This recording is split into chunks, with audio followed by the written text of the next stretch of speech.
ಪೌರಾಣಿಕ ಕತೆ ಥರ ಅಥವಾ ಮಿಥಾಲಜಿ ಅಂತ ಏನು ಹೇಳ್ತಾರೆ ಆ ಥರ ಇರುವಂಥ ಈ ಒಂದು ಸಾಂಕಲ್ಪಿಕ ಕಥೆಯಲ್ಲ. ಇವತ್ತು ನಾವು ಲೋಕದಲ್ಲಿ ತುಂಬ ಕಡೆ ನೋಡ್ತೇವೆ, ತುಂಬ ಸಿದ್ಧಾಂತಗಳಲ್ಲಿ ನೋಡುವಂಥ ಪಾತ್ರಗಳೆಲ್ಲ ಬದುಕಿದಂಥ ಪಾತ್ರಗಳು ಅಲ್ಲ. ಮೂರನೇ ಸಾಮ್ರಾಜ್ಯ ಅದು ಒಂದು ಚಿರತೆ ಥರ ಇರುವಂಥ ಸಾಮ್ರಾಜ್ಯ, ಅದು ಗ್ರೀಕ್ ಸಾಮ್ರಾಜ್ಯ. ಆ ಘೋರ ಮೃಗ ಎದ್ದು ಬರಬೇಕಾಗ್ತದೆ. ಯೇಸು ಕ್ರಿಸ್ತನ ಬರೋಣಕ್ಕೆ ಇರುವಂಥ ಈ ಲಕ್ಷಣ ನಮಗೆ ಎಷ್ಟು ಸ್ಪಷ್ಟವಾಗಿ ಕಾಣಿಸ್ತಾ ಉಂಟು. ಕರ್ತನಲ್ಲಿ ಪ್ರೀತಿಯ ಆಸ್ತರೆ ಟಿವಿ ವೀಕ್ಷಕರೆಲ್ಲರಿಗೂ ಅಂತ್ಯಕಾಲ ಈ ಕಾರ್ಯಕ್ರಮಕ್ಕೆ ನಿಮ್ಮನ್ನು ಆತ್ಮೀಯವಾಗಿ ಸ್ವಾಗತಿಸ್ತೇವೆ. ಪ್ರೀತಿಯ ವೀಕ್ಷಕರೇ, ಬಹಳ ವಿಶಾಲವಾಗಿ ವಿಸ್ತಾರವಾಗಿ ನಾವು ಯೇಸು ಕ್ರಿಸ್ತನ ಬರೋಣದ ಕಾಲಘಟ್ಟದ ಸಮೀಪ ಕಾಲಘಟ್ಟಗಳಲ್ಲಿ ನಡೆಯುವಂಥ ಘಟನೆಗಳನ್ನು ನಾವು ಸತ್ಯವೇದರ ಆಧಾರಿತವಾಗಿ ನಾವು ನೋಡ್ತಾ ಇದ್ದೇವೆ, ಕಲಿತಾ ಇದ್ದೇವೆ. ಅನೇಕ ವಿಷಯಗಳು ನಮಗೆ ತಿಳ್ಕೊಳ್ಳಿಕ್ಕೆ ಸಾಧ್ಯವಾಗ್ತಾ ಇದೆ ಮತ್ತು ಇದೆಲ್ಲ ಕಲಿಯುತ್ತಿರುವಾಗ ನಮಗೊಂದು ಅರ್ಥವಾಗ್ತಾ ಇದೆ, ಕರ್ತನ ಬರೋಣದ ಬಾಗಿಲಲ್ಲಿ ನಾವಿದ್ದೇವೆ ಎಂಬುದಾಗಿ. ಆದ್ದರಿಂದ ನಮ್ಮನ್ನೇ ನಾವು ಸಿದ್ಧಪಡಿಸಿಕೊಳ್ಳೋಣ ಎಂಬುದಾಗಿ ಹೇಳುತ್ತಾ ಇವತ್ತಿನ ಕಾರ್ಯಕ್ರಮ ನಾವು ಪ್ರಾರಂಭಿಸಲಿಕ್ಕೆ ಬಯಸ್ತೇವೆ. ನಮ್ಮ ಮಧ್ಯದಲ್ಲಿ ಉಡುಪಿಯಲ್ಲಿ ಸೇವೆ ಮಾಡ್ತಿರುವಂಥ ಪಾಸ್ಟರ್ ವಿಜಯ ಅಬ್ರಹಂ ಅವರು ಇವತ್ತು ಕೂಡ ನಮ್ಮ ಮಧ್ಯದಲ್ಲಿದ್ದಾರೆ. ಯೇಸು ಕ್ರಿಸ್ತನ ನಾಮಲ್ಲಿ ಅವರನ್ನು ಈ ಕಾರ್ಯಕ್ರಮಕ್ಕೆ ಸ್ವಾಗತಿಸುವ. Pastor praise the lord. ಈ ಅಂತ್ಯಕಾಲದ ಕಲಿಯುವಿಕೆಯಲ್ಲಿ ನಾವು ಜಾಗತಿಕ ಒಕ್ಕೂಟಗಳ ಕುರಿತಾಗಿ ಕೆಲವೊಂದು ಭಾಗದಲ್ಲಿ ನಾವು ಕೆಲವೊಂದು ವಿಷಯಗಳನ್ನು ಕಲಿಯಲಿಕ್ಕೆ ಸಾಧ್ಯವಾಗ್ತಾ ಇದೆ. ಈ ಸಂಚಿಕೆಯಲ್ಲಿ ಯಾವ ವಿಷಯದೊಂದಿಗೆ ನಮ್ಮ ವೀಕ್ಷಕರಿಗೆ ತಿಳಿಸಲಿಕ್ಕೆ ಬಯಸ್ತೀರಾ? ದೇವರ ನಾಮಕ್ಕೆ ಸ್ತೋತ್ರ ಉಂಟಾಗಲಿ.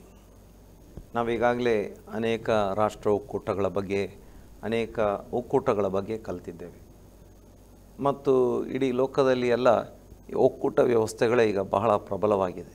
ಭಾರತ ಕೂಡ ಒಂದು ಒಕ್ಕೂಟ ವ್ಯವಸ್ಥೆ ಎಂಬುದಾಗಿ, ಅಮೇರಿಕ ಕೂಡ ಒಂದು ಒಕ್ಕೂಟ ವ್ಯವಸ್ಥೆ ಎಂಬುದಾಗಿ, ಹಾಗೆ ಬಹಳ ಒಕ್ಕೂಟ ವ್ಯವಸ್ಥೆಗಳಿದ್ದಾವೆ ಮತ್ತು ಅದರಲ್ಲಿ ನಾವು ಶಕ್ತಿ ಕಡಿಮೆ ಇದ್ದರೂ ಕೂಡ, ಬಹಳಷ್ಟು ಪವರ್ ಇಲ್ಲದಿದ್ದರೂ ಕೂಡ ವಿಶ್ವಸಂಸ್ಥೆ ಎನ್ನುವಂಥ ಒಂದು ದೊಡ್ಡ ಒಕ್ಕೂಟದ ಬಗ್ಗೆ ಕೂಡ ಕಲಿತಿದ್ದೇವೆ.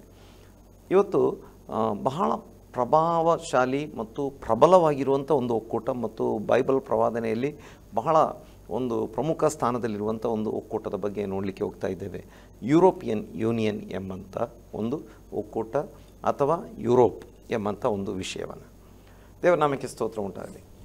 ಈ ಯುರೋಪಿನ ಕುರಿತಾಗಿ ಬಹಳ ಸ್ಪಷ್ಟವಾದ ಪ್ರವಾದನೆಗಳು ಸತ್ಯವೇದ ಗ್ರಂಥದಲ್ಲಿ ಇದ್ದಾವೆ, ವಾಕ್ಯಗಳು ಸತ್ಯವೇದ ಅಥವಾ ಬೈಬಲ್ ಗ್ರಂಥದಲ್ಲಿ ಇದ್ದಾವೆ. ಆದರೆ ಬೈಬಲ್ ಗ್ರಂಥದಲ್ಲಿ ಎಲ್ಲೂ ಕೂಡ ಯುರೋಪ್ ಎಂಬಂಥ ಹೆಸರು ಇಲ್ಲ ಅಷ್ಟೇ.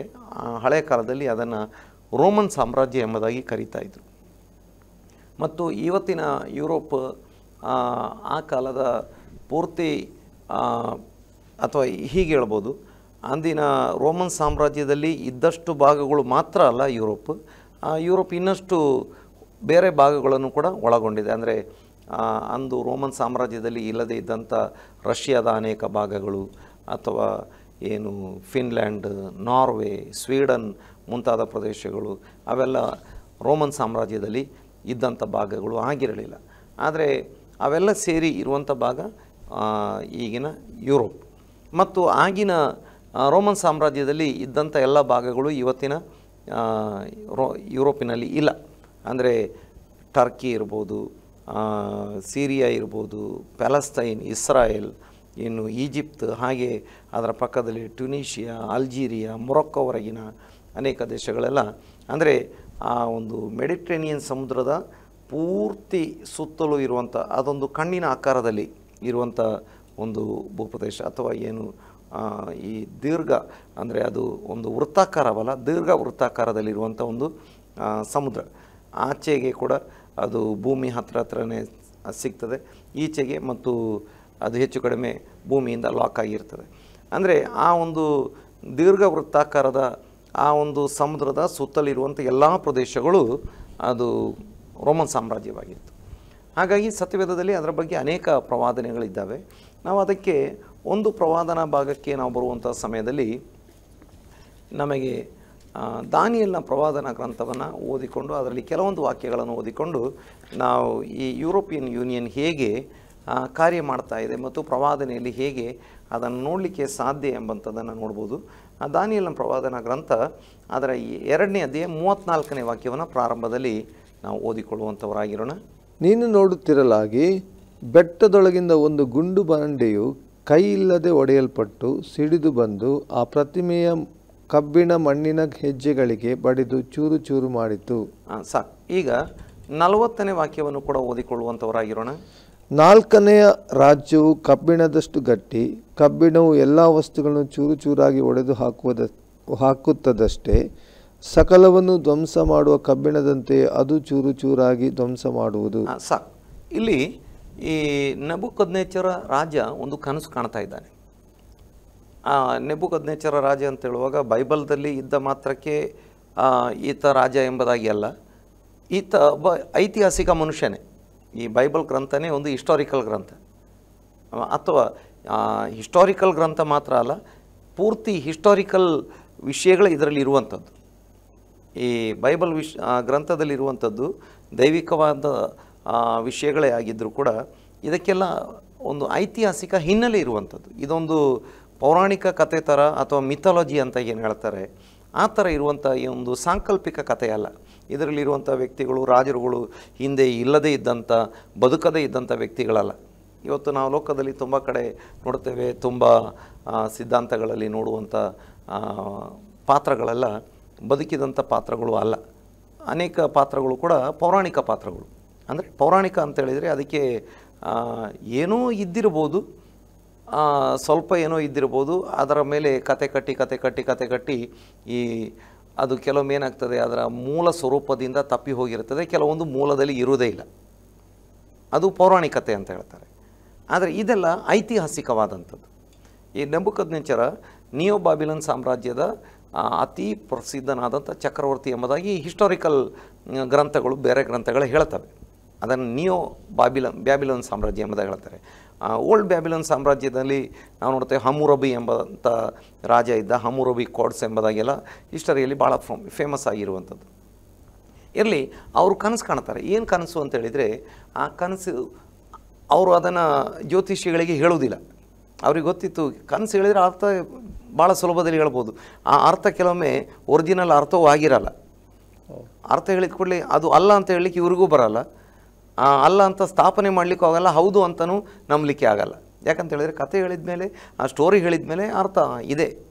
ಯಾಕಂದರೆ ಅದು ಮುಂದೆ ನಡೀಬೇಕಾಗಿದ್ದು, ಅಷ್ಟೊತ್ತಿಗೆ ಇವರೆಲ್ಲ ತೀರಿ ಹೋಗಿರ್ತಾರೆ. ಹಾಗಾಗಿ ಅವನಿಗೇನು ಅನ್ನಿಸ್ತದೆ, ಇಲ್ಲ, ಕನಸು ನೀವೇ ಹೇಳಬೇಕು, ಅರ್ಥವೂ ನೀವೇ ಹೇಳಬೇಕು. ಕನಸು ನೀವು ಹೇಳಿದ್ದೆ ಆದರೆ, ನಾನು ಕಂಡ ಕನಸು, ರಾತ್ರಿ ಕನಸು, ಏನು ಕನಸು ಕಂಡಿದ್ದೇನೆ ಅದನ್ನು ಯಥಾವತ್ತಾಗಿ ನೀವು ಹೇಳಿದರೆ ಅದರ ಅರ್ಥ ಕೂಡ ಅಷ್ಟೇ ಪಕ್ಕ ಇರ್ತದೆ ಅಂತೇಳಿ ನನಗೆ ನಂಬಲಿಕ್ಕೆ ಆಗ್ತದೆ. ಯಾರಿಗೂ ಹೇಳಲಿಕ್ಕೆ ಆಗಲಿಲ್ಲ. ಕೊನೆಗೆ ಅದೆಲ್ಲ ಭಾಳ ವಿಷಯಗಳಿದ್ದಾವೆ. ಕೊನೆಗೆ ದೇವರ ಸೇವಕನಾಗಿದ್ದ, ಪ್ರವಾದಿಯಾಗಿದ್ದಂಥ ದಾನಿಯೇಲನ ಮೂಲಕವಾಗಿ ಆ ಕನಸಿನ ಅರ್ಥ ಎರಡು ಪ್ರಕಟ ಆಗ್ತದೆ. ಆ ಕನಸಿನಲ್ಲಿ ಏನಂತೇಳಿದ್ರೆ, ದೊಡ್ಡ ಪ್ರತಿಮೆ, ಆ ಪ್ರತಿಮೆಯ ತಲೆ ಬಂಗಾರದ ತಲೆ, ಅದರ ಎದೆ ತೋಳುಗಳು ಬೆಳ್ಳಿಯ ಎದೆ ತೋಳುಗಳು, ಸೊಂಟ ಅದು ತಾಮ್ರದ್ದು, ಇನ್ನು 2 ಕಾಲುಗಳು ಅದು ಕಬ್ಬಿಣದ್ದು ಎಂಬುದಾಗಿ, ಇನ್ನು ಪಾದಗಳು ಮತ್ತು ಕಾಲು ಬೆರಳುಗಳು ಅದು ಕಬ್ಬಿಣ ಮತ್ತು ಜೇಡಿ ಮಣ್ಣಿನಿಂದ ಮಿಶ್ರಿತವಾದದ್ದು. ಈತ ಕನಸಿನಲ್ಲಿ ನೋಡ್ತಾ ಇರುವಾಗಲೇ ಒಂದು ಪರ್ವತದಿಂದ ಅಥವಾ ಯಾರ ಕೈ ತಾಗದೆ ಒಡೆಯಲ್ಪಟ್ಟಂಥ ಒಂದು ಕಲ್ಲು ಬಂದು ಸಿಡಿದು ಬಂದು ಇದರ ಕಾಲಿಗೆ ತಾಗಿ ಆ ಪ್ರತಿಮೆಯನ್ನು ಪುಡಿ ಮಾಡಿ ಅದು ಹೊಟ್ಟಿನ ಹಾಕಿ ಗಾಳಿಯಲ್ಲಿ ಹಾರಿ ಹೋಗಿ ಅದೇನಾಗ್ತದೆ ಅಂತೇಳಿದರೆ ಅಪ್ರತ್ಯಕ್ಷವಾಗ್ತದೆ. ಆ ಬಂದು ತಾಗಿದಂಥ ಕಲ್ಲು ತಕ್ಷಣ ಬೆಳೆದು ಇಡೀ ಪ್ರಪಂಚವನ್ನು ತುಂಬಿಕೊಳ್ತದೆ. ಮತ್ತು ಅದರ ಅರ್ಥವನ್ನು ಹೇಳ್ತಾರೆ. ಬಂಗಾರದ ತಲೆ ಬ್ಯಾಬಿಲೋನ್ ಸಾಮ್ರಾಜ್ಯ. ಬ್ಯಾಬಿಲೋನ್ ಸಾಮ್ರಾಜ್ಯದ ನಂತರ ಇನ್ನೊಂದು ಸಾಮ್ರಾಜ್ಯ ಬರ್ತದೆ, ಅದು ಬೆಳ್ಳಿಯ ಆ ಎದೆ ತೋಳುಗಳು. ಇನ್ನು ನಂತರ ಒಂದು ಸಾಮ್ರಾಜ್ಯ ಬರ್ತದೆ, ಅದು ತಾಮ್ರದ ಆ ಹೊಟ್ಟೆ ಮತ್ತು ಸೊಂಟ ಭಾಗ, ಹೊಟ್ಟೆ ಭಾಗ ಮತ್ತು ಸೊಂಟದ ಭಾಗ. ಇನ್ನು ನಂತರ ಒಂದು ಸಾಮ್ರಾಜ್ಯ ಬರ್ತದೆ, ಬಹಳ ಬಲಶಾಲಿಯಾದಂಥ ಸಾಮ್ರಾಜ್ಯ, ಅದು 2 ಕಾಲುಗಳು ಎಂಬುದಾಗಿ. ಹಾಗೆ ನಂತರ ಕಡೆಯ ಕಾಲದಲ್ಲಿ ಏನಾಗ್ತದೆ, ಈ ಕಬ್ಬಿಣ ಮತ್ತು ಮಣ್ಣಿನಿಂದ ಮಿಶ್ರಿತವಾದಂಥ ಒಂದು ಸಾಮ್ರಾಜ್ಯ ಇರ್ತದೆ ಎಂಬುದಾಗಿ. ಅದು ಲಾಸ್ಟ್ ಸಾಮ್ರಾಜ್ಯ. ಆ ಕಾಲದಲ್ಲಿ ಒಂದು ಕಲ್ಲು, ಅದು ಪರಲೋಕ ಸಾಮ್ರಾಜ್ಯವನ್ನು ತೋರಿಸ್ತದೆ.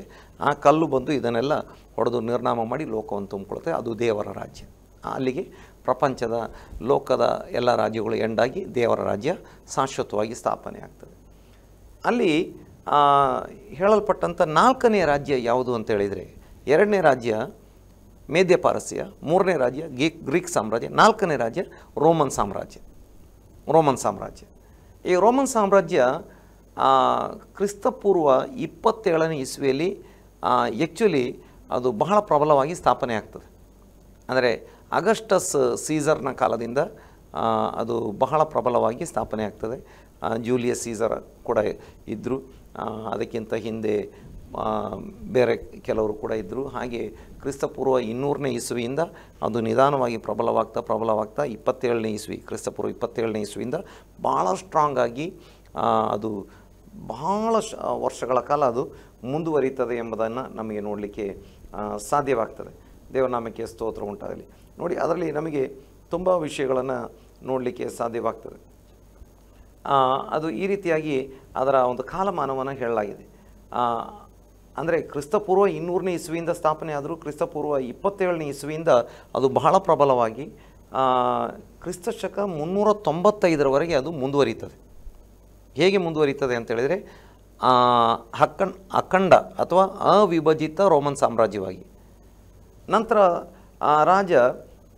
ಆಗಿನ ರಾಜ ಅದನ್ನು ವಿಭಜಿಸಿ ಇಬ್ಬರು ತನ್ನ ಮಕ್ಕಳಿಗೆ ಡಿವೈಡ್ ಮಾಡಿ ಕೊಡ್ತಾರೆ. ಹಾಗೆ 395ರಿಂದ 476 ಅಥವಾ 80 ಅಂತ ಹೇಳ್ತಾರೆ. ವೆಸ್ಟರ್ನ್ ಅಥವಾ ಪಶ್ಚಿಮ ರೋಮನ್ ಸಾಮ್ರಾಜ್ಯ ಅಷ್ಟು ಕಾಲ ಉಳಿತದೆ. ಆನಂತರ ನಿಧಾನವಾಗಿ ಶಿಥಿಲವಾಗಿ ಬಿದ್ದು ಹೋಗ್ತದೆ. ಅಂದರೆ ಬರ್ಬೇರಿಯನ್ಸ್ ಅಥವಾ ಅನಾಗರಿಕರು, ಅಂದರೆ ಈ ಯುರೋಪಿನ ಬೇರೆ ಭಾಗಗಳಲ್ಲಿದ್ದಂಥ ಕಾಡು ಜನರು ಅಂತ ಆ ಕಾಲದಲ್ಲಿ ಹೇಳ್ತಿದ್ರು. ಅದು ಆ್ಯಕ್ಚುಲಿ ಕಾಡು ಜನರಲ್ಲ, ಆದರೆ ಅವರು ಈ ರೋಮನ್ ಸಾಮ್ರಾಜ್ಯದಲ್ಲಿ ಇದ್ದಷ್ಟು ಬಹಳಷ್ಟು ಸುಸಂಸ್ಕೃತರು ಅಂತ ಗುರುತಿಸಿಕೊಂಡಿರಲಿಲ್ಲ. ಅವರು ದಾಳಿ ಮಾಡಿ ಇವ್ರನ್ನೆಲ್ಲ ಸೋಲಿಸಿ ಅಂತಲ್ಲ, ಇವ್ರನ್ನ ರೋಮನ್ ಸಾಮ್ರಾಜ್ಯ, ವೆಸ್ಟರ್ನ್ ರೋಮನ್ ಸಾಮ್ರಾಜ್ಯ, ರೋಮ್ ಬೇಸಲ್ಲಿದ್ದಂಥ ರೋಮನ್ ಸಾಮ್ರಾಜ್ಯ ಎಂಡ್ ಆಗ್ತದೆ ಸುಮಾರು 476ನೇ ಇಸ್ವಿಯಲ್ಲಿ.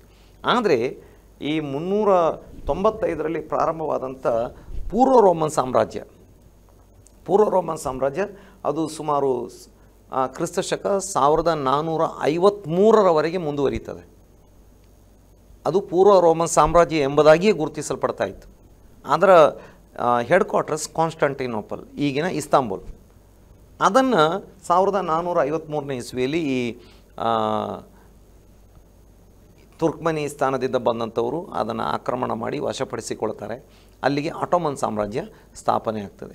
ಅದರಿಂದನೇ ಈ ಭಾರತಕ್ಕೆ ಬರುವಂಥ ವಿಷಯ ಅಥವಾ ಇಂಡಿಯಾ ಸಂಶೋಧನೆ ಮಾಡುವಂಥ ವಿಷಯ ಎಲ್ಲ ಯುರೋಪ್ನಲ್ಲಿ ನಡಿಬೇಕಾಗಿ ಬಂತು. ಯಾಕಂತೇಳಿದರೆ ಈ ವ್ಯಾಪಾರ ಮಾರ್ಗವೆಲ್ಲ ಟ್ರೇಡ್ ರೂಟ್ ಎಲ್ಲ ಕಟ್ಟಾಗ್ತದೆ. ಕೊನೆಗೆ ಮಸಾಲೆ ಪದಾರ್ಥಗಳಿಗಾಗಿ ಭಾರತಕ್ಕೆ ಬರಬೇಕಾಗ್ತದೆ. ನೋಡಿ, ಇದೆಲ್ಲ ಐತಿಹಾಸಿಕ ವಿಷಯಗಳು. ಆದರೆ ನಮ್ಮ ಪಾಯಿಂಟಿಗೆ ನಾವು ಬರಬೇಕು. ಅಲ್ಲಿ ಏನು ಅಂತೇಳಿದರೆ, ಹೀಗೆ ಪಶ್ಚಿಮ ರೋಮನ್ ಸಾಮ್ರಾಜ್ಯ ಬಿದ್ದು ಹೋಯಿತು. ಪೂರ್ವ ರೋಮನ್ ಸಾಮ್ರಾಜ್ಯ, ಈಗ ಅದಕ್ಕೆ ಬೈಜಂಟೈನ್ ಅಂತ ಹೆಸರಿಟ್ಟಿದ್ದಾರೆ ಈಗಿನವರು. ಆದರೆ ಆ್ಯಕ್ಚುಲಿ ಅವರು ಬದುಕಿದ್ದ ಕಾಲದಲ್ಲಿ, ಸಾವಿರಾರು ವರ್ಷಗಳ ಕಾಲದಲ್ಲಿ ಅವರಿಗೆ ಬೈಜಂಟೈನ್ ಸಾಮ್ರಾಜ್ಯ ಎನ್ನುವಂಥ ಹೆಸರೇ ಅವರಿಗೆ ಗೊತ್ತಿರಲಿಲ್ಲ. ಆದರೆ ಅದೆಲ್ಲ ಈಗ ಇಟ್ಟಿರುವಂಥ ಹೆಸರು. ಆ್ಯಕ್ಚುಲಿ ಅದು ಪೂರ್ವ ರೋಮನ್ ಸಾಮ್ರಾಜ್ಯವೇ.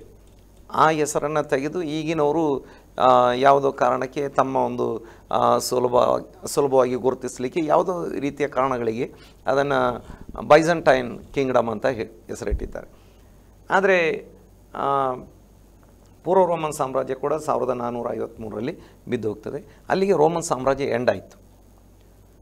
ಆದರೆ ಅದರ ನಂತರ ತುಂಬ ಜನ ಪ್ರಯತ್ನ ಮಾಡಿದ್ದಾರೆ ಈ ರೋಮನ್ ಸಾಮ್ರಾಜ್ಯವನ್ನು ಮರುಸ್ಥಾಪನೆ ಮಾಡಬೇಕು. ನೋಡಿ, ನಾನು ಆಗಲೇ ಹೇಳಿದೆ 476 ಅಥವಾ 80ನೇ ಇಸ್ವಿಯಲ್ಲಿ ವೆಸ್ಟರ್ನ್ ರೋಮನ್ ಸಾಮ್ರಾಜ್ಯ ಬಿದ್ದೋಯಿತು. ಆನಂತರ 7th ಸೆಂಚುರಿಯಲ್ಲಿದ್ದಂಥ ಏನಂತ ಹೇಳ್ಬೋದು, ಕಾರ್ಲೋಸ್ ಮ್ಯಾಗ್ನಸ್ ಅಥವಾ ದಿ ಗ್ರೇಟ್ ಚಾರ್ಲ್ಸ್ ಮ್ಯಾಗ್ನೆ ಅಥವಾ ಚಾರ್ಲ್ಸ್ ಮ್ಯಾನ್ ಅಂತೆಲ್ಲ ಹೇಳ್ತಾರೆ. ಅದು ಪ್ರೊನೌನ್ಸಿಯೇಷನ್ ಬೇರೆ ಬೇರೆ ರೀತಿಯಲ್ಲಿ ಹೇಳ್ತಾರೆ. ಅವರೆಲ್ಲ ಭಾಳ ಪ್ರಯತ್ನ ಮಾಡಿದರು ಹಳೆಯ ರೋಮನ್ ಸಾಮ್ರಾಜ್ಯವನ್ನು ತಿರುಗಿ ಸ್ಥಾಪನೆ ಮಾಡಬೇಕು ಅಂತ. ಅಂದರೆ ಯುರೋಪಿನ ಬಹಳ ಪ್ರಮುಖ ವ್ಯಕ್ತಿಗಳಲ್ಲಿ ಒಬ್ಬರು ಈ ಕಾರ್ಲೋಸ್ ಮ್ಯಾಗ್ನಸ್ ಅಥವಾ ಈ ಚಾರ್ಲ್ಸ್ ಮ್ಯಾನ್, ಅಥವಾ ಕೆಲವರು ಅದನ್ನು ಪ್ರೊನೌನ್ಸಿಯೇಷನನ್ನು ಚಾರ್ಲ್ಸ್ ಮ್ಯಾಗ್ನೆ ಅಂತ ಕೂಡ ಓದುವರಿದ್ದಾರೆ. ಅವರು ರಾಜ. ಇವರೆಲ್ಲ ಬಹಳ ಪ್ರಯತ್ನ ಪಟ್ಟರು, ಆದರೆ ಅದನ್ನು ಮರುಸ್ಥಾಪನೆ ಮಾಡಲಿಕ್ಕೆ ಸಾಧ್ಯವಾಗಲಿಲ್ಲ. ಮತ್ತು ಆ ಸ್ಥಾನವನ್ನು ರೋಮನ್ ಕ್ಯಾಥಲಿಕ್ ಚರ್ಚ್ ತುಂಬಿಕೊಂಡು ಅವರು ಅದನ್ನು ತುಂಬ ವರ್ಷ, 1000 ವರ್ಷ ಬೇರೆ ಬೇರೆ ರೀತಿಯಲ್ಲಿ ಆಳ್ವಿಕೆ ಮಾಡ್ತಾರೆ. ಆದರೆ ಸಾಮ್ರಾಜ್ಯ ರೀತಿಯಲ್ಲೆಲ್ಲ ಬೇರೆ ರೀತಿಯಲ್ಲಿ ಆಳ್ವಿಕೆ ಮಾಡ್ತಾರೆ. ಏನೇ ಇರಲಿ, ಆನಂತರ ಬಹಳ ಜನ ಪ್ರಯತ್ನ ಮಾಡಿದ್ದಾರೆ. ನೋಡಿ, ಅದರಲ್ಲಿ ನೆಪೋಲಿಯನ್ ಬೋನಪಾರ್ಟ್ ಒಬ್ಬ ವ್ಯಕ್ತಿ, ಅವರಿಗೆ ಅದೇ ಆಸೆ ಇತ್ತು. ಏನು ಮಾಡಬೇಕು, ಈ ಬಿದ್ದು ಹೋದಂಥ ಹಳೆಯ ರೋಮನ್ ಸಾಮ್ರಾಜ್ಯವನ್ನು ನಾನು ಎತ್ತಿ ನಿಲ್ಲಿಸಿ ಆ ರೋಮನ್ ಸಾಮ್ರಾಜ್ಯದ ಅಧೀನಕ್ಕೆ ಎಲ್ಲ ದೇಶಗಳನ್ನು ತರಬೇಕು ಎಂಬುದಾಗಿ. ಬಹಳ ಪ್ರಬಲ ರಾಜ, ಬಹಳ ದಿಟ್ಟ ನಿಲುವು ಇದ್ದಂಥ ಅಥವಾ ವಿಲ್ ಪವರ್ ಇದ್ದಂಥ ರಾಜ, 40 ಯುದ್ಧಗಳಲ್ಲಿ ಗೆದ್ದಂಥ ರಾಜ. ಆದರೆ ಅವರಿಗೆ ಜೀವಮಾನದಲ್ಲಿ ಎಷ್ಟು ಪ್ರಯತ್ನ ಮಾಡಿದರೂ ಕೂಡ ಇಂಗ್ಲೆಂಡನ್ನು ಸೋಲಿಸಲಿಕ್ಕೆ ಆಗಲಿಲ್ಲ. ಅವರು ಸೋತಿದ್ದು ಬರೀ ಇಂಗ್ಲೆಂಡ್ ಕೈಯಲ್ಲಿ ಮಾತ್ರ. ಎಷ್ಟು ಸಲ ಇಂಗ್ಲೆಂಡನ್ನು ಫೇಸ್ ಮಾಡಿದರೆ ಅಷ್ಟು ಸಲ ಸೋತರು. ಆದರೆ ಅವರ ಕಾಲದಲ್ಲಿ ಸಮಕಾಲೀನರು, ಅಂದರೆ ಇಲ್ಲಿಗೆ ಒಂದು 220 ವರ್ಷಗಳ ಹಿಂದೆ ಅಷ್ಟೇ, ಎಷ್ಟು ರಾಜರುಗಳನ್ನು ಎಷ್ಟು ಯುದ್ಧಗಳಲ್ಲಿ ಜಯಿಸಿದ್ದಾರೆ ಅಂತೇಳಿ ಲೆಕ್ಕವೇ ಇಲ್ಲ. ಆದರೆ ಇಂಗ್ಲೆಂಡ್ ಕೈಯಲ್ಲಿ ಪ್ರತಿ ಸಲ ಸೋಲ್ತಾಯಿದ್ರು. ಅವ್ರು ಹೇಳ್ತಿದ್ರು, ಅದಕ್ಕೆ ನನಗೆ ಇಂಗ್ಲೆಂಡಿನ ಥರ ಒಂದು ನೇವಿ ಕಟ್ಟಲಿಕ್ಕೆ ಆದರೆ ನಾನು ಇಡೀ ಯುರೋಪನ್ನಲ್ಲ ಜಗತ್ತನ್ನೇ ವಶಪಡಿಸಿಕೊಂಡು ಬಿಡ್ತೇನೆ ಅಂತ. ಆದರೆ ಅವರಿಗೆ ಅದು ಆಗಲಿಲ್ಲ. ಕೊನೆಗೆ ತೀರಿಕೊಂಡ್ರು.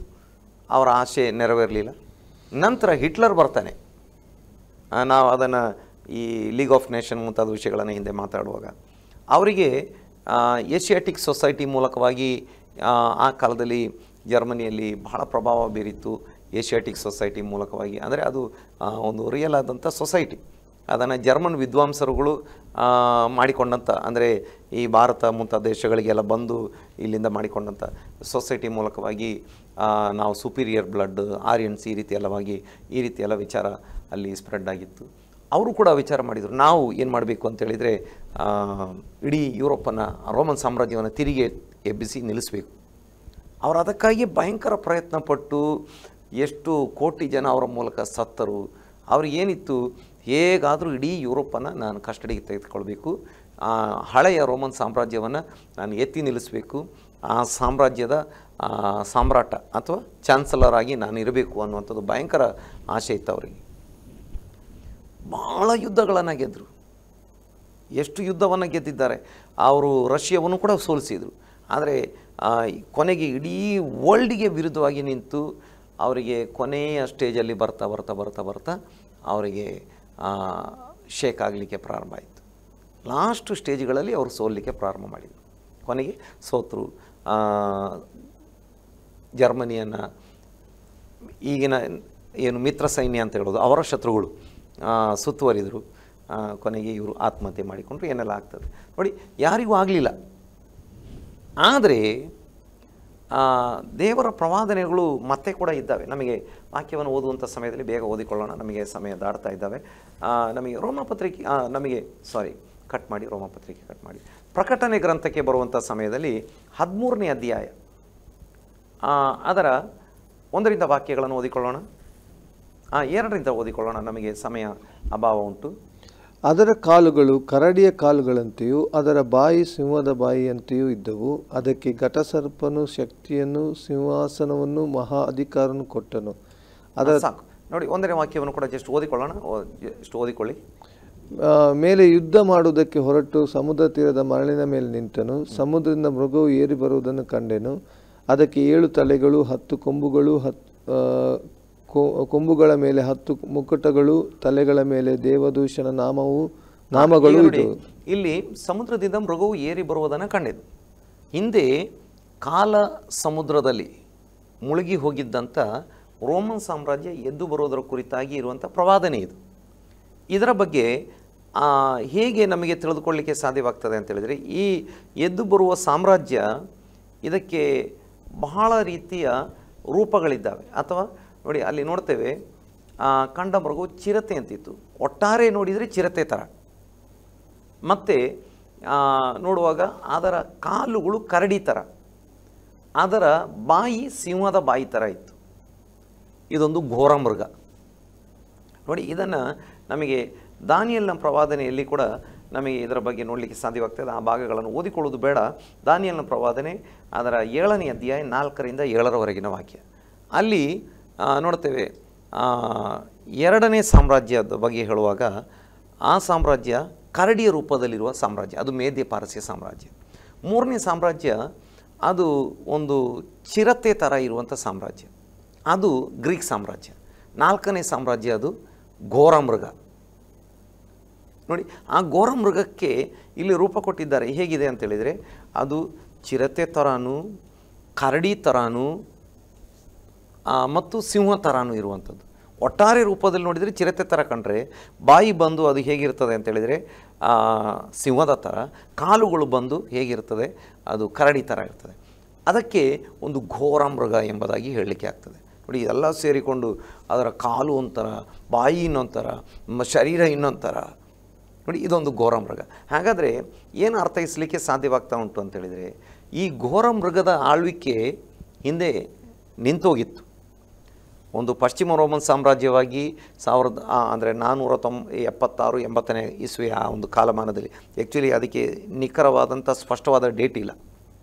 ಯಾಕಂತೇಳಿದರೆ ಶತ್ರುಗಳು ಬಂದು ಸೋಲಿಸಿ ಅವ್ರನ್ನ ಇದು ಮಾಡಿಕೊಂಡು ಕೊನೆಗೆ ಅಲ್ಲಿ ಹೊಸ ಸಾಮ್ರಾಜ್ಯ ಹಾಗೇನಾಗಲಿಲ್ಲ. ನಿಧಾನವಾಗಿ ಅದು ಶಿಥಿಲ ಆಗಿ ಬಿದ್ದೋಗಿ ನೆಕ್ಸ್ಟ್ ಯಾವ ರಾಜ ಬರಲಿಲ್ಲ, ಅದು ಬಿದ್ದೋಯ್ತು. ಅದಕ್ಕೆ ಸ್ಪಷ್ಟತೆ ಇಲ್ಲ.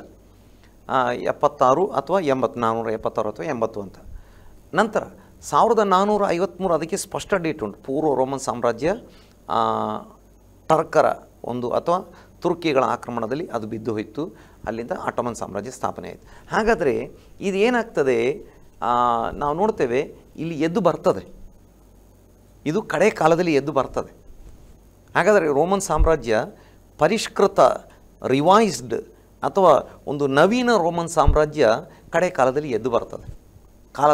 ಕಾಲ ಸಾಗರದಿಂದ ಇದು ಎದ್ದು ಬರಬೇಕು ಅನ್ನುವಂಥದ್ದು ದೇವರ ವಾಕ್ಯದ ಪ್ರವಾದನೆ ಎಂಬುದಾಗಿ ನಮಗೆ ತಿಳಿದುಕೊಳ್ಳಲಿಕ್ಕೆ ಸಾಧ್ಯವಾಗಿದೆ. ನೋಡಿ, ಅದನ್ನೇ ನಾವು ಹಿಸ್ಟೋರಿಕಲ್ ಆಗಿ ಈಗ ನಾವು ನೋಡುವಾಗ, ನಾವು ಆಗಲೇ ಹಿಂದೆ ನೋಡಿದೆವು ಲೀಗ್ ಆಫ್ ನೇಷನ್ ಅಥವಾ UN, ಅದಕ್ಕಿಂತ ಹಿಂದೆ ಬೇರೆ ಎಪಿಸೋಡ್ಗಳಲ್ಲಿ first world war, second world war ಎಲ್ಲ ನೋಡಿದೆವು. ನಾವು ನೋಡ್ತೇವೆ ಇದೆಲ್ಲ ಬಹುತೇಕ ಈ ಯುದ್ಧಗಳ ವೈರಿ ರಾಷ್ಟ್ರಗಳು ಈ ಯುರೋಪಿಯನ್ ರಾಷ್ಟ್ರಗಳೇ ಆಗಿದ್ದವು. ಆಚೆ ಈಚೆ ಹೊಡೆದಾಡಿಕೊಳ್ಳಿ, ಮತ್ತು ಅವರೊಂದಿಗೆ ಬೇರೆಯವರು ಕೂಡ ಸೇರಿಕೊಂಡ್ರು. ಕೊನೆಗೆ ವರ್ಲ್ಡ್ ವಾರ್ ಆಯಿತು. ಆಗ ಈ ಸೆಕೆಂಡ್ ವರ್ಲ್ಡ್ ವಾರ್ ಮುಗಿದ ಮೇಲೆ ಅನೇಕ ಯುರೋಪಿಯನ್ ಲೀಡರ್ಗಳು ವಿಚಾರ ಮಾಡಲಿಕ್ಕೆ ಪ್ರಾರಂಭ ಮಾಡಿದರು. ಯಾಕೆ ನಾವು ಸುಮ್ಮನೆ ಹೊಡೆದಾಡಬೇಕು, ನಾವು ಏನಾದರೂ ಒಂದು ಟ್ರೀಟಿ ಮಾಡಿಕೊಳ್ಳುವ, ಒಪ್ಪಂದ ಮಾಡಿಕೊಳ್ಳುವ, ನಮ್ಮ ಮಧ್ಯದಲ್ಲಿ ಸಹಕಾರವನ್ನು ನಾವು ಹೆಚ್ಚಿಸುವ. ಅಂದರೆ ಈ ಏನಂತ ಹೇಳ್ಬೋದು, ವಿಪರೀತ ರಾಷ್ಟ್ರೀಯತೆ ಜನರ ಮೈಂಡಲ್ಲಿ, ರಕ್ತದಲ್ಲಿ ತುಂಬಿಸ್ಬಿಟ್ರೆ ಏನಾಗ್ತದೆ, ಪರಸ್ಪರ ಹೊಡೆದಾಡೋದ್ರಲ್ಲಿ ಅಂತ್ಯ ಆಗ್ತದೆ. ಪ್ಯಾಟ್ರಿಯೋಟಿಸಮ್ ಅಂತ ಹೇಳ್ತಾರೆ, ವಿಪರೀತವಾದ ಅತಿಯಾದ ರಾಷ್ಟ್ರೀಯತೆ ಅಂತ.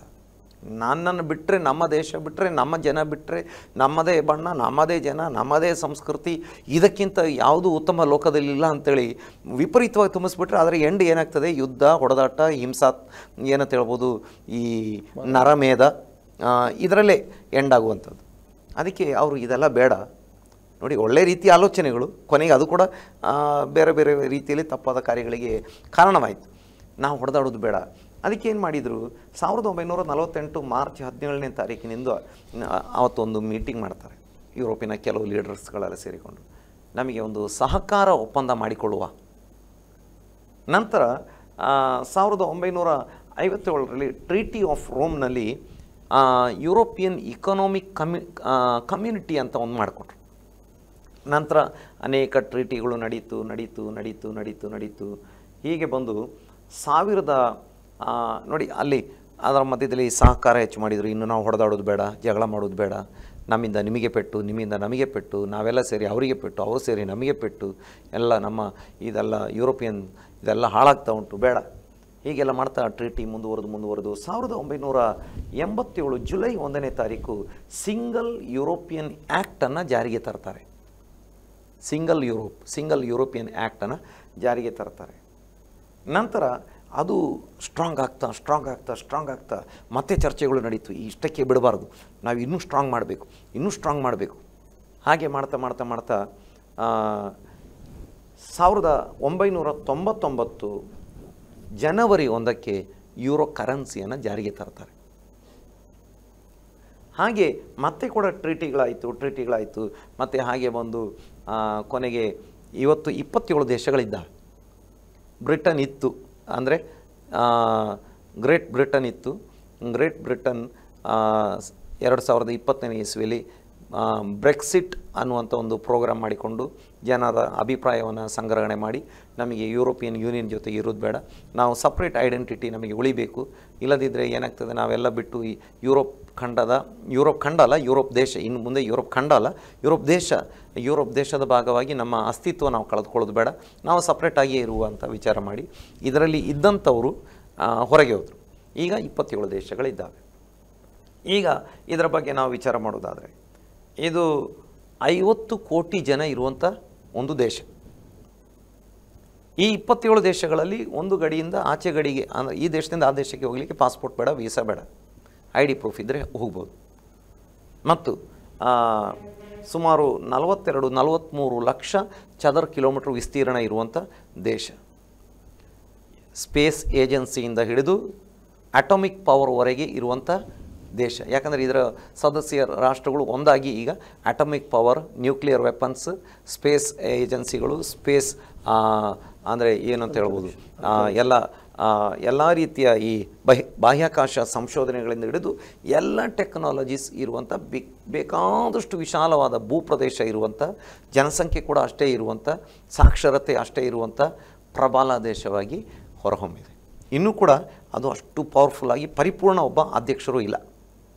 ಈಗ ಒಂದು ನಾಮ ಮಾತ್ರ ಅಧ್ಯಕ್ಷರಿದ್ದಾರೆ, ನಾಮ ಮಾತ್ರ ಚಾನ್ಸಲರ್ ಇದ್ದಾರೆ, ಯುರೋಪಿಯನ್ ಚಾನ್ಸಲರ್ ಅಂತ ಹೇಳ್ತಾರೆ. ನಾಮ ಮಾತ್ರ ಪಾರ್ಲಿಮೆಂಟ್ ಉಂಟು, ಉಳಿದ ದೇಶಗಳು ಇನ್ನೂ ಅಧಿಕಾರಗಳನ್ನು ಚಲಾಯಿಸ್ತಾ ಇದ್ದಾರೆ. ಆದರೆ ಅದಕ್ಕೆ ಹೆಡ್ ಕ್ವಾರ್ಟರ್ಸ್ ಬ್ರುಸೆಲ್ಸಲ್ಲಿ ಉಂಟು, ಸ್ಟ್ರಾಸ್ಬರ್ಗಲ್ಲಿ ಉಂಟು, ಅಲ್ಲಿ ಪಾರ್ಲಿಮೆಂಟ್ ಉಂಟು. ಪಾರ್ಲಿಮೆಂಟಲ್ಲಿ ಇಷ್ಟೇ ಸೀಟ್ಗಳಿದ್ದಾವೆ. ಒಂದು ತಮಾಷೆ ಸಂಗತಿ, ಈ ಯುರೋಪಿಯನ್ ಪಾರ್ಲಿಮೆಂಟಲ್ಲಿ 666ನೇ ಸೀಟಿದೆ, ಸೀಟ್ ನಂಬರ್ 666. ಅದರ ಮೇಲೆ ಯಾರೂ ಕೂತ್ಕೊಳ್ಳೋದಿಲ್ಲ ಅಂತೆ. ಯಾಕಂತೇಳಿದರೆ ಅವರಿಗೆ ಒಂದು ಹೆದರಿಕೆ ಉಂಟು, ಈ 666ನೇ ಸೀಟಿನ ಮೇಲೆ ಕೂತ್ಕೊಳ್ಳುವವನು ಯುರೋಪಿನ ಭಯಂಕರ ಪವರ್ಫುಲ್ ಚಾನ್ಸಲರ್ ಆಗ್ತಾನೆ, ಅವನು ಆ್ಯಂಟಿ ಕ್ರೈಸ್ಟ್ ಇರ್ತಾನೆ ಎಂಬುದಾಗಿ. ಯಾಕಂದರೆ ಬೈಬಲ್ ವಿಷಯಗಳು ಕೇಳಿದ್ದಾರೆ.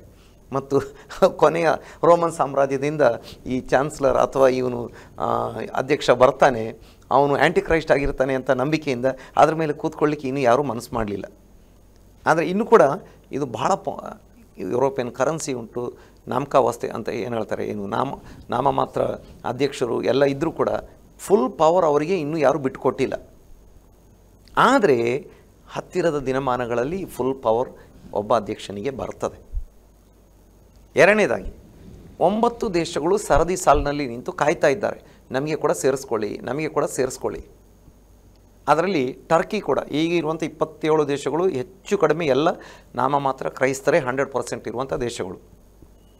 ಇನ್ನು ಅಪ್ಲೈ ಮಾಡಿರುವಂಥ ದೇಶಗಳಲ್ಲಿ ಮೆಸಿಡೋನಿಯಾ, ಅಲ್ಬೇನಿಯಾ, ಕ್ರೊವೇಷಿಯಾ ಇವುಗಳೆಲ್ಲ ಮುಸ್ಲಿಮರು ಜಾಸ್ತಿ ಇರುವಂಥ ದೇಶಗಳು. ಇನ್ನು ಟರ್ಕಿ 100% ಮುಸ್ಲಿಮರು ಇರುವಂಥ ದೇಶ. ಟರ್ಕಿ ನಮಗೆ ಕೂಡ ಸೇರಿಸ್ಕೊಳ್ಳಿ ಅಂತ ಕೇಳ್ಕೊಳ್ತಾ ಇದ್ದಾರೆ. ಟರ್ಕಿಯನ್ನು ಸೇರಿಸ್ಕೊಂಡ್ರೆ ಏನಾಗ್ತದೆ, ಈಸ್ಟರ್ನ್ ರೋಮನ್ ಎಂಪೈರ್ನ ಭಾಗ ಕೂಡ, ಹೆಡ್ ಕ್ವಾರ್ಟರ್ಸ್ ಕೂಡ ಇದರ ಜೊತೆಗೆ ಸೇರಿಕೊಂಡ ಹಾಗೆ ಆಗ್ತದೆ. ಹೆಚ್ಚು ಕಡಿಮೆ ಏನಾಗ್ತದೆ, ಪೂರ್ವ ಹಳೆಯ ರೋಮನ್ ಸಾಮ್ರಾಜ್ಯದ ಆ ಮಟ್ಟಕ್ಕೆ ಬರೆದಿದ್ದರೂ ಒಂದು ರಿವೈಸ್ಡ್ ಆದಂಥ ಒಂದು ಹೊಸ ರೋಮನ್ ಸಾಮ್ರಾಜ್ಯದ ಉಗಮಕ್ಕೆ ಇದು ಕಾರಣ ಆಗ್ತದೆ. ಅದರ ಜೊತೆಯಲ್ಲಿ ಇವರ ಅಧಿಕಾರಗಳು ಒಬ್ಬ ವ್ಯಕ್ತಿಗೆ ಹಸ್ತಾಂತರವಾಯಿತು ಅಂತ ಹೇಳಿದರೆ ಆ ದೇಶ, ಆ ಪ್ರೆಸಿಡೆಂಟ್ ಅಥವಾ ಆ ಚಾನ್ಸಲರ್ ಅಥವಾ ಆ ಚೇರ್ಮನ್ ಏನಾಗಿರ್ತಾನೆ, ಜಗತ್ತಿನ ಸೂಪರ್ ಪವರ್ ಅಥವಾ ಅತ್ಯಂತ ಪ್ರಭಾವಶಾಲಿ ವ್ಯಕ್ತಿಯಾಗಿ ಮಾರ್ಪಟ್ಟಿರ್ತಾನೆ. ಆದರೆ ದೇವರ ವಾಕ್ಯ ಭಾಳ ಸ್ಪಷ್ಟವಾಗಿ ಹೇಳ್ತದೆ ನೋಡಿ, ಆ ಘೋರ ಮೃಗ ಎದ್ದು ಬರಬೇಕಾಗ್ತದೆ, ಬರುವವನಾಗಿರ್ತಾನೆ, ಅಥವಾ ಆ ಮೃಗ ಎದ್ದು ಬರುವಂಥ ಒಂದು ಕಾಲ ಬರ್ತದೆ. ಕಾಲ ಸಾಗರದೊಳಗಿಂದ ಎದ್ದು ಬರಬೇಕು. ಯಾಕಂತೇಳಿದರೆ ರೋಮನ್ ಸಾಮ್ರಾಜ್ಯವೇ ಕೊನೆಯ ಸಾಮ್ರಾಜ್ಯ, ಮತ್ತು ರೋಮನ್ ಗುಣಗಳು, ರೋಮನ್ ಸ್ವಭಾವಗಳಿರುವಂಥ ಸಾಮ್ರಾಜ್ಯಗಳು ಕೊನೆ ಕಾಲದಲ್ಲಿ ಇದ್ದಾವೆ. ಯಾಕಂದರೆ ಏನು ಕಬ್ಬಿಣ ಮತ್ತು ಜೇಡಿಮಣ್ಣು ಮಿಶ್ರಿತ.